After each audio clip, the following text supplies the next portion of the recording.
Our members changing their minds. Michael Needham joins us, CEO of Executive Action for America. Michael, first of all, why are you against the bill?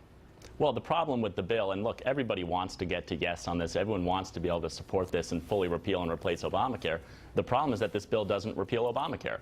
The fundamental architecture of Obamacare was this entire regulatory infrastructure. It's literally Title I of the bill that takes private insurance that used to exist and turns it into something much more closely resembling a regulated public utility. And so what we want to do is we want to continue making additions to this bill, make changes to it, and get it to the point where everyone can support it because it both repeals and replaces Obamacare. But you have less than 24 hours to try and do that. We heard Mike Emanuel say there's some amendments are being offered. What would you like to see? We'd like to see them go at that regulatory infrastructure. Republicans have for 7 years said if you elect us, we will get rid of Obamacare. Let's take that public utility that the Democrats talked about creating, and let's go back to trusting markets, allowing private health insurance companies to provide people that products that they want to buy, not that they're mandated to buy or taxed to buy.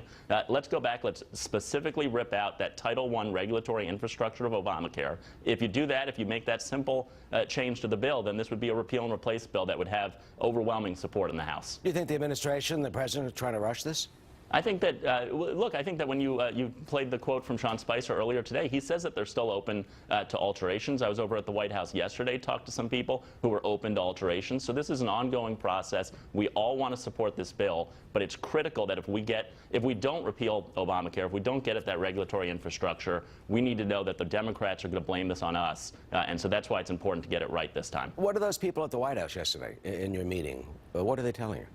That people are open to conversation, that they're trying to get at different aspects of this, and I think that there really is a way for everyone to come together, support a bill that repeals and replaces Obamacare if they get at that regulatory infrastructure of Obamacare. Democrats think that a public utility is the best way to deliver health care to people. Republicans know that private health insurance, that patients and doctors being empowered is the way to get at that. That's why that Title I regulatory infrastructure of Obamacare is the critical last step to getting people on board. All right, Michael Needham, there's still a lot of work to do. The clock is ticking.